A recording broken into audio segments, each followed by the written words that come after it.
अब हम करेंगे प्रश्नावली 3.3। इसमें पहला प्रश्न देखो,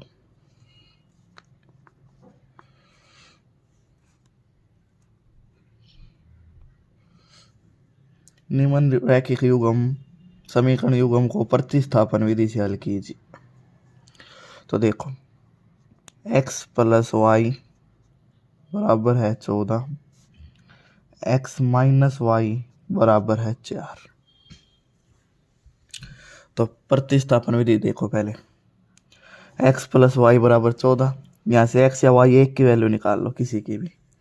मैं x की निकाल रहा हूँ, x आ जाएगा 14 माइनस वाई, ये पहली थी, ये दूसरी थी। अब जो ये समीकरण 3 है, इसकी जिसमें से निकाल उसे दूसरी में रख दो। पहली में से x की वैल्यू निकाली थी, तो अब जो x की वैल्यू निकाली ये दूसरी में रख दो। समीकरण 3 का मान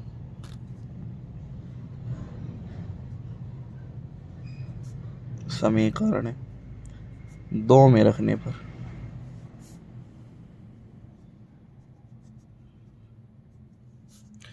तो x की जगह क्या रख देंगे, ये 14 माइनस वाई बराबर 4। 14 इस साइड चला जाएगा, -2 माइनस वाई और माइनस वाई हो जाएंगे माइनस के 2y, 4 माइनस 14 -2y -10, y का मान आ जाएगा 10/2 5। y 5 आ गया, और y का मान 3 में रख दो। y का मान समीकरण 3 में रखने पर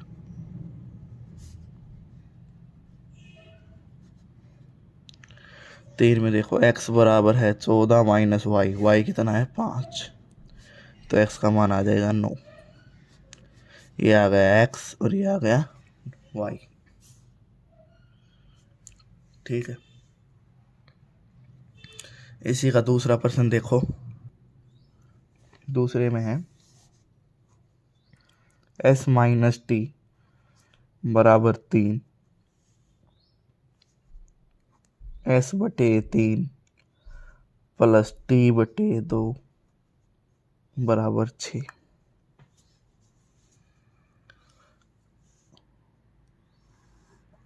ये है दूसरा पार्ट इसका। अब देखो पहले तो चलो पहले वैल्यू निकाल लेंगे, नहीं तो पहले इसका एलसीएम ले लो। ये समीकरण 1 है, ये समीकरण 2 है, इसका एलसीएम आएगा 3 दूनी 6, 2s प्लस 3t बराबर 6। 6 इस साइड जाएगा तो हो जाएगा 6 6 36। ये आ गया तीसरा। अब समीकरण 1 में से s या t की वैल्यू निकाल लो। तो देखो s माइनस टी बराबर 3 है, तो यहाँ से t को उस साइड ले जाओ, s की वैल्यू आ जाएगी 3 प्लस टी। ठीक है, अब ये हो जाएगा समीकरण 4 का मान समीकरण 3 में रखने पर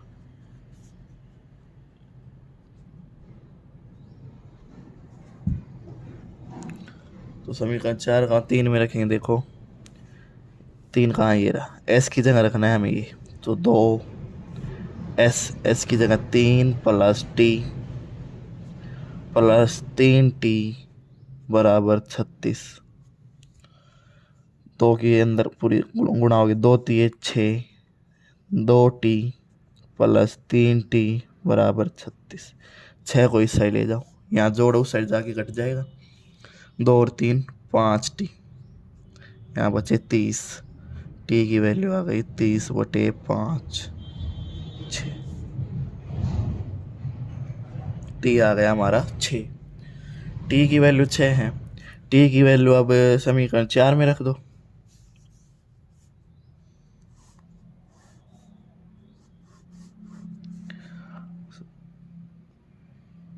टी का मान समीकरण 4 में रखने पर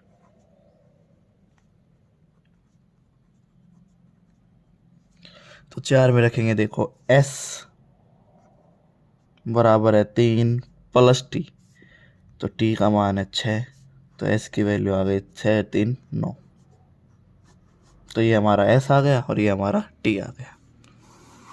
ठीक है, हो जाएगा। ठीक, अगला देखो, इसका अगला जो पार्ट है वो है तीसरा पार्ट। 3x माइनस वाई बराबर 3, 9x माइनस 3y बराबर 9। तो पहले देखो, हमने पीछे चेक किया था ना कि किसी के अद्वितीय हल आ रहे थे, किसी के अनेक हल और किसी का कोई हल नहीं। तो पहले इसका चेक करके देखो।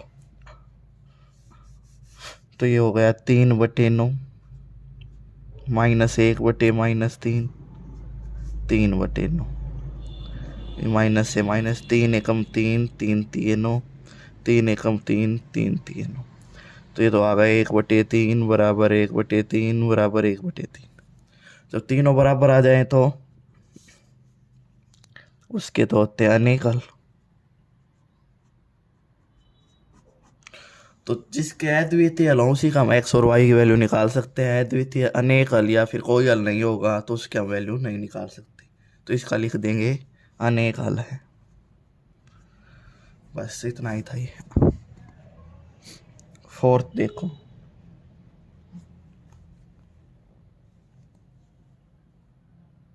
Zero point 2x plus 0.3y बराबर 1.3, 0.4x 0.5y बराबर 2.3। ये समीकरण 1 है, ये समीकरण 2 है। पहले में से x की वैल्यू निकाल लो। तो पहला हो जाएगा, देखो 0.2x, ये पूरा पूरा इस साइड आ जाएगा।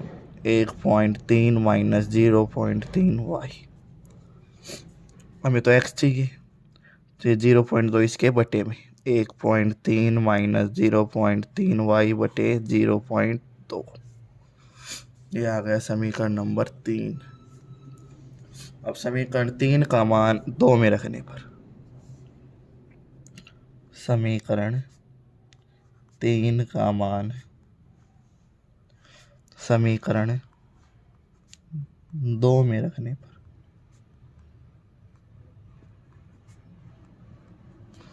तो x की वैल्यू यहाँ देखो 0.4, x की वैल्यू ये पूरी रखनी है यहाँ पे। 1.3 माइनस 0.3y बटे में 0.2, आगे से 0.5y बराबर है 2.3। अब देखो 0.2 दूनी 0.4, 2 पे गया। ठीक है, 2 के अंदर गुणा करवा दो, 2 तिया 6, 2 एकम 2, 2 तिया 6, y 0.5y बराबर 2.3। इसको इस साइड ले आओ और यहाँ 0.6 में से 0.5 जोड़ेंगे, माइनस का है तो यहाँ बचेगा माइनस का 0.1y, और ये इस साइड जाके घटेगा 2.3 में से 2.6 गया, तो ये होगा माइनस 0.1y माइनस का 0.3। ठीक है, माइनस से माइनस कैंसिल, y का मान आ गया 0.3 बटे 0.1। जब भी जो दशमलव है हमारी डेसिमल है वो बराबर पॉइंट के बाद हो, यानी इस एक नंबर के बाद इसमें भी एक नंबर के बाद है, तो पॉइंट से पॉइंट कैंसिल। उत्तर आ गया हमारा y का 3। y का मान अब 3 में रखने पर y का मान समीकरण 3 में रखने पर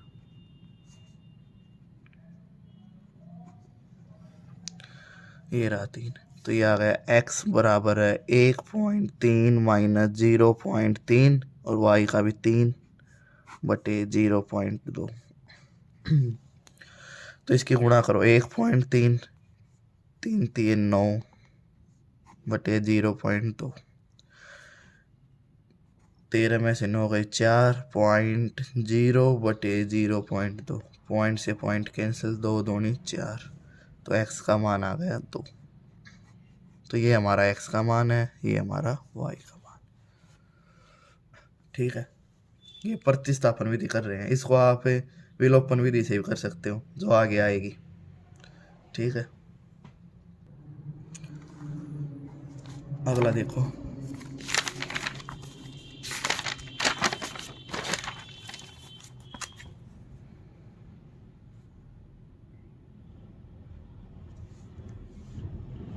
अगला है 5वां।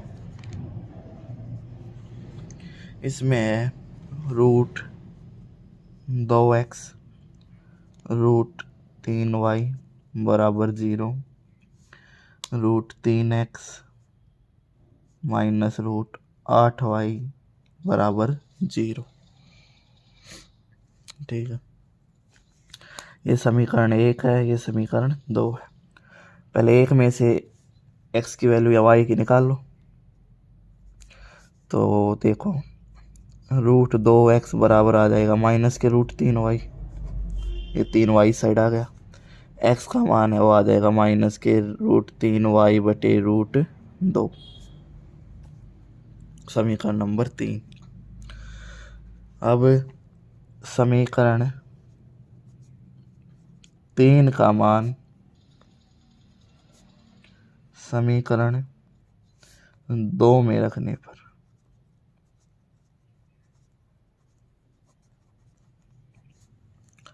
तो x की वैल्यू यहाँ रखनी है 2 में, जहाँ x है। तो ये देखो √3 x की जगह माइनस के √3y बटे √2 माइनस के √8y बराबर 0। इसके अंदर गुणा करा दो, 3 3 9, ये बच्चे होगा माइनस का 9y √2 √8y बराबर 0। तो यहाँ ले लो एलसीएम, एलसीएम आ जाएगा √2, √9 को हम क्या कह सकते हैं -3y, √9 किसका होता है बराबर 3 का, 8 दूनी 16, √16 किसका होता है 4 का बराबर 0।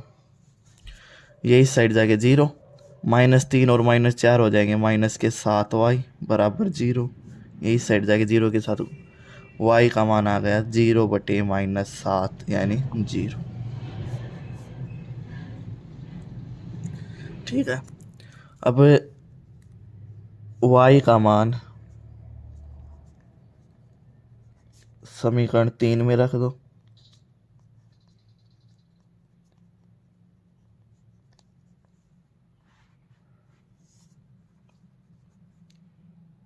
तो x बराबर आ जाएगा माइनस के √3, 0 बटे √2, 0 किसी के साथ गुणा हो तो क्या आता है 0। ये आ गया हमारा y का मान, ये आ गया x का मान। ठीक है,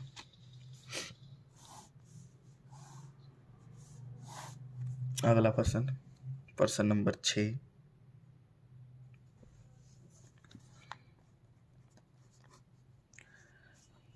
3x बटे 2 माइनस 5y बटे 3 बराबर है -2।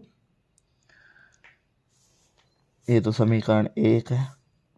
x बटे 3 y बटे 2 बराबर है 13 बटे 6, ये समीकरण नंबर 2 है। एक या दो, एक से निकाल लो x का या y का मान, पहले इनको सोल्व करो सिंपल। तो देखो इसमें पहले को यहाँ कर रहा हूँ पहले का। 2 3 एलसीएम आ गया 6, इनकी गुणा, इसकी इसके साथ 3 3 9x, 2 5 10y बराबर -2। तो 6 को उस साइड ले जाएंगे तो क्या आएगा, 9x -10y, 6 दूनी -12। ठीक है, 6 दूनी 12। अब इसका दूसरे को सोल्व करेंगे। इसका पहले से कितना आएगा, 3 दूनी 6, 2x प्लस 3y बराबर है 13/6। 6 को इस साइड ले जाएंगे, ये होगा 2x प्लस 3y, 13 गुणा 6/6, 6 से 6 कैंसिल। तो ये इक्वेशन हुई हमारी 2x प्लस 3y बराबर 13। अब 1 से x की y की वैल्यू निकाली, दूसरे में रख दो। 1 से निकाल रहा हूँ मैं, यहाँ से किसी से निकालो, 3 से निकाल रहा हूँ, 3 से। तो देखो 9x माइनस 10y को उस साइड ले जाएंगे तो -12, ये तो बराबर का निशान आ जाएगा। 10y को उस साइड ले गए, प्लस के 10y, तो x का मान आ जाएगा -12 प्लस 10y/9। ये है आ गई 5वीं। अब समीकरण 5 का मान 3 में से निकालिए, ये 3 में से निकालिए, ये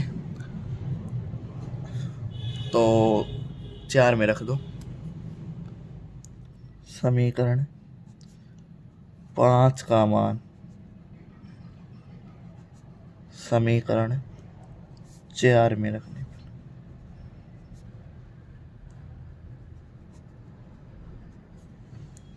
ठीक है।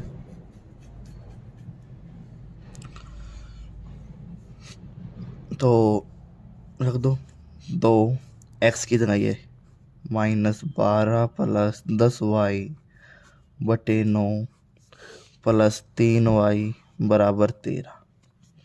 तो अंदर गुणा करा दो इसकी, 12 दूनी 24, 10 दूनी 20y/9 प्लस 3y बराबर 13। इनका एलसीएम ले लो। 9 एलसीएम -24 प्लस 20y, 9 3 27y, इसके साथ गुणा 21 के साथ बराबर 13।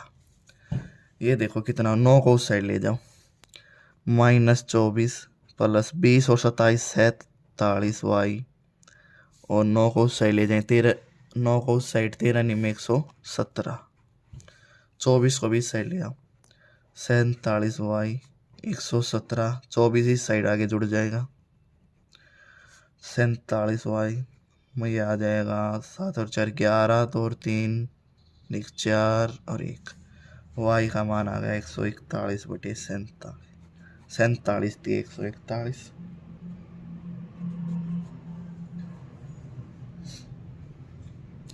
अब y का मान 5 में रखने पर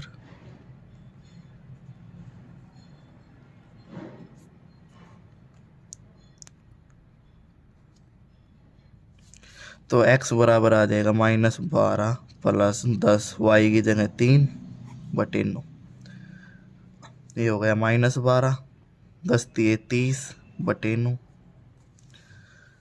30 में से 12 जाएंगे 18/9, 9 से 9 दूनी 18, तो x का मान आ गया 2। ठीक है, इसको हम विलोपन विधि से भी कर सकते हैं। देखो विलोपन से भी करके दिखा, जो हमारा 3 और 4 इक्वेशन आई थी ना, ये इनको विलोपन से करके दिखाता हूँ।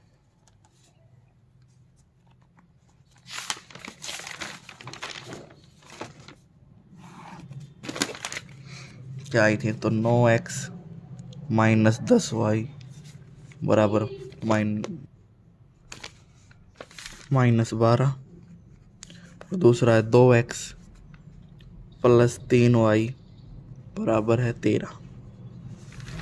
देखो विलोपन विधि से कैसे होगा। इनको बराबर करना है। देखो इसको मैं 2 से गुणा कर दूँ, 2 नीम 18, और इसको कर दूँ 9 से, दोनों बराबर हो जाएंगे। तो देखो लिख देंगे समीकरण ये एक है, ये दो, समीकरण 1 को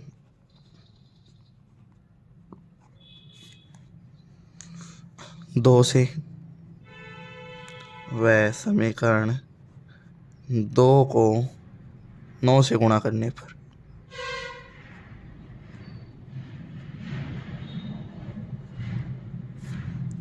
ठीक है, देखो अब 9 दूनी 18x, 10 दूनी 20 और 12 दूनी 24। 9 दूनी 18x, 9 3 27y और 13 निम 117। अब लिख देंगे समीकरण 3 से 4 घटाने पर, क्योंकि देखो ये दोनों सेम है, इसमें ये कट जाएगा। समीकरण 3 से समीकरण 4 घटाने पर तो साइन हो जाएंगे चेंज, जो प्लस है उसको माइनस कर दो, जो माइनस है उसको प्लस कर दो, ये कैंसिल, माइनस माइनस हो जाएंगे, जुड़ जाएंगे माइनस के, 20 और 27 47, ये हो जाए माइनस के 117 और 24 141, माइनस से माइनस, y का मान 141/47 3, y का मान आ गया 3। अब y का मान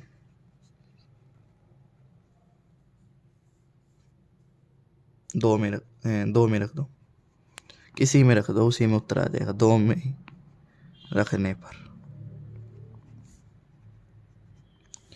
तो ये था 2x 3, y की जगह 3 बराबर 13, 3 3 9 बराबर 13, 9 को उस साइड ले जाओ, 13 में से 9 जाए कितने बचेगा 4, x का मान आ जाएगा 4/2 2, तो x का मान आ गया 2।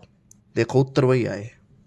आपको पेपर में बोल दे कि प्रतिस्थापन से करना है तो प्रतिस्थापन से करना है, नहीं तो विलोपन से कर लेना, विलोपन आसान है। अब कई बोलेंगे हम तो विलोपन से ही करेंगे, आसान है, ठीक है विलोपन से कर लेना। लेकिन पेपर में आ जाए प्रतिस्थापन से करना है तो प्रतिस्थापन से करना है, नहीं तो अपना विलोपन से कर लेना, ठीक है।